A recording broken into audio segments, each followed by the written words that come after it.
everybody, welcome back to another video. Today we're going to be learning the difference between socialism, communism, Marxism, explained by Marx. Let's hear it, let's go, I'm ready for this. The difference between socialism, communism, Marxism, and a whole lot more, explained by me, a sure scapegoat. There is a lot of confusion about these terms, socialist, communist, and people calling Obama socialist, communist, without really having any proper idea of what those things mean. You're right. And this has pretty much always been a problem with socialism and communism. It even says so in the preamble to the Communist Manifesto written in 1848. So I'm here to tell you what all the different terms actually mean. Let's go. Most people in the Western world, especially in America, have heard of Bernie Sanders. Bernie Sanders calls himself a socialist and talks a lot about Scandinavian countries like Sweden and Denmark, praising them for social welfare system which provide things like free education, healthcare and other benefits or security nets, all paid for by the government. Scandinavia is, wrongly, even by a lot of people within Scandinavia itself, I know because I lived there myself, called socialist. Bernie Sanders ran against Hillary Clinton in the Democrats' primaries in 2016. He lost the Democratic nomination to Clinton, who went on to run against Donald Trump. Donald Trump talks a lot about China, specifically the People's Republic of China, which calls itself socialist, with Chinese characteristics, of course. Donald Trump won the presidential election and became the 45th president of the United States of America, replacing the man who came before him, Barack Obama. Obama talked on multiple occasions about Guantanamo Bay, which is a military facility on the island of Cuba, but belonging to the nation of the USA. Cuba says that the land where the Guantanamo Bay facility is located belongs to the Cuban state, which calls itself socialist. Do you know who else called themselves socialists? The Nazis. Nazi is shorthand for Nationalsozialistische Deutsche Arbeiterpartei, which translates to the National Socialist German Workers' Party, NSDAP. The body scanner reveals the brutal truth about your body.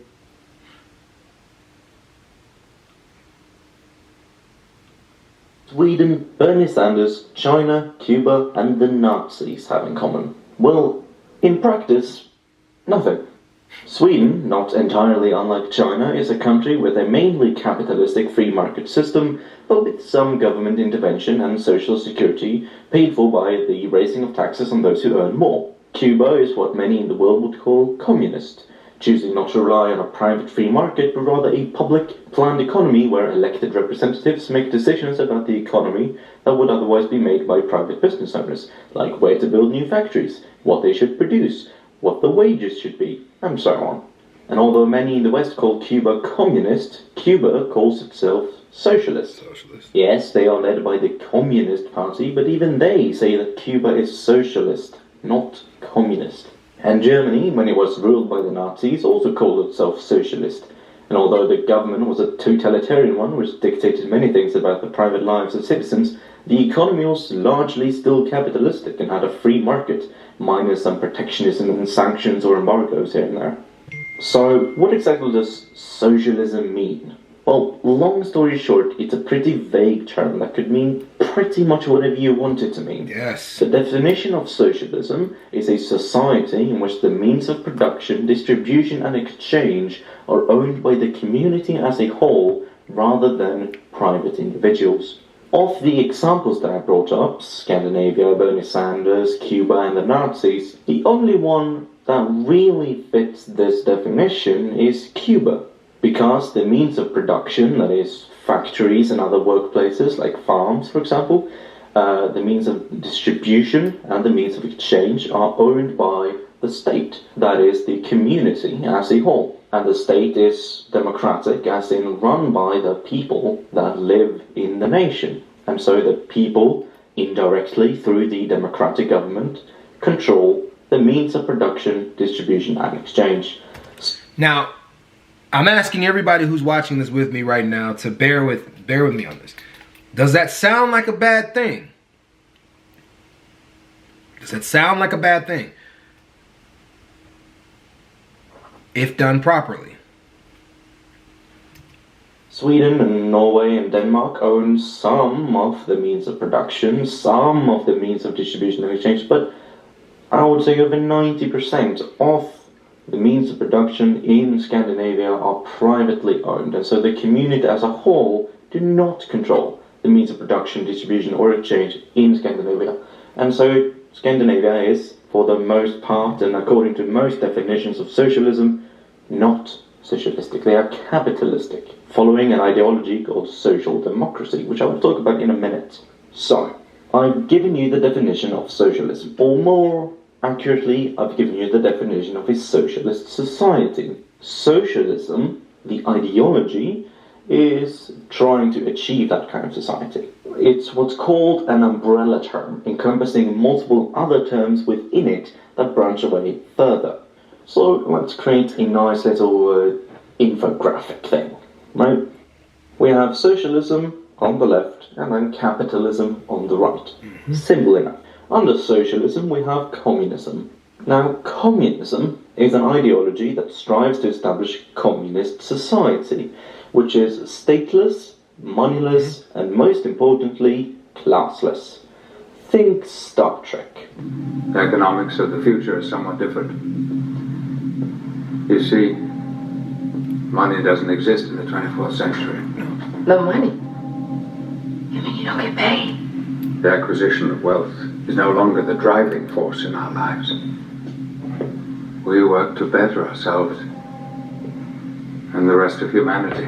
Now, communist society should be distinguished from the Western concept of the communist state, the latter being a socialist state ruled by a communist party. For example, the Union of Soviet Socialist Republics, the USSR, or the Soviet Union, was ruled by the Communist Party, but the Communist Party didn't say, oh, the USSR is communist.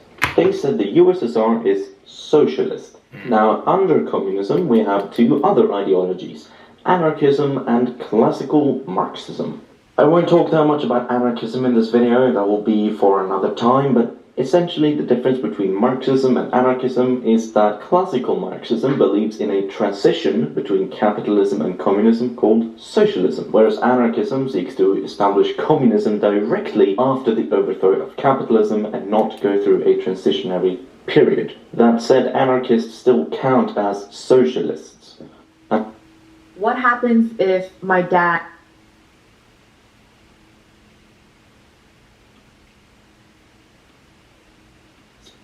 Further into orthodox Marxism and revisionist Marxism. Orthodox Marxism is essentially a continuation of classical Marxism, but was developed after the death of Karl Marx. Karl Marx, obviously the founder of classical Marxism, left a lot of his work unfinished, and so orthodox Marxists sort of picked up the torch when Marx died and continued his work and continued expanding his theories.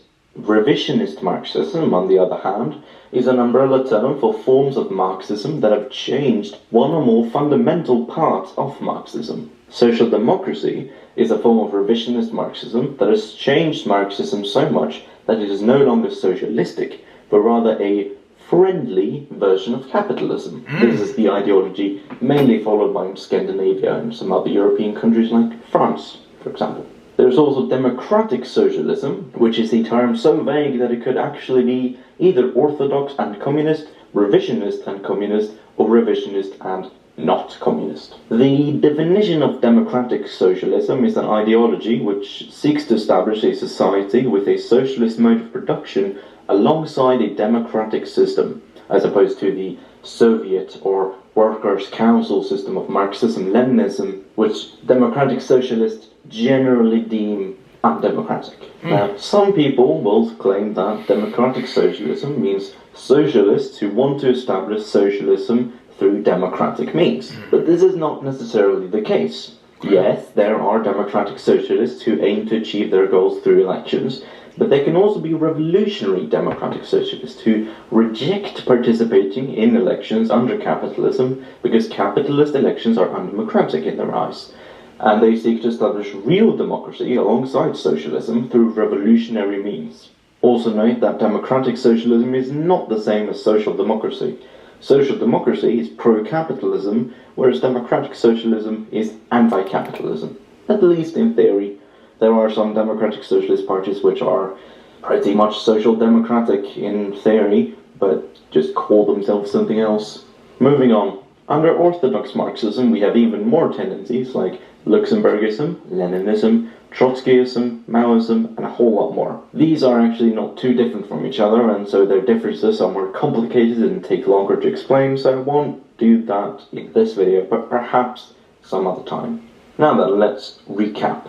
Socialism and capitalism are two different things. Socialism is anti-capitalistic, capitalism is anti-socialistic. All communists are socialists, but not all socialists are communists. Communists are either anarchist or Marxist, and some people have revised or changed Marxism into something barely even recognizable called social democracy, which has historical connections to socialism and socialist movements, but is not actually socialistic, even though it's often called so. Democratic socialism is different from social democracy because it's actually anti-capitalistic, which social democracy is not. Leninism, Trotskyism, Maoism, and so forth are all based on orthodox Marxism, which is a continuation of classical Marxism, because Marx died leaving a lot of his work unfinished, and so other people picked up the torch for him. Also, despite not agreeing on everything, anarchist and Marxist, at least orthodox Marxist, generally can get along and work together toward a common goal, which is communism.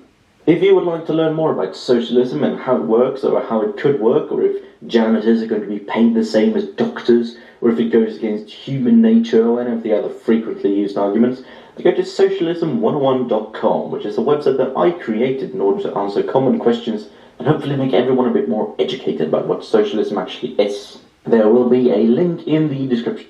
So go to that website if you really want to know more about socialism. The conversation isn't mostly that. It just changes its definition so much that it gets really confusing. However, though, capitalism clearly is a system that only benefits a select group of people. It does benefit everybody to a degree, but it does benefit a select group of people more than everybody else.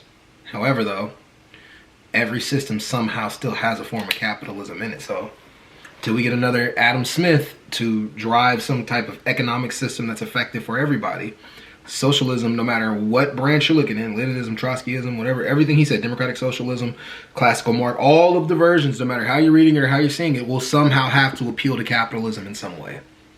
Always.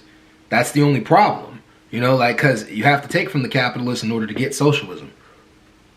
But we have to find a way to create capital in society if capital is how we're going to keep running our society. Find a way to build money so that we can pay for these things. That's the question. And maybe there's an answer to it in that website. So maybe I'll go look at that, because how would we pay for all of this? How would we pay for a healthcare system, all kind of things like that? We'd figure it out, but how would we do it? Tariffs? I'm just playing. Anyways, y'all, I'm out. Peace.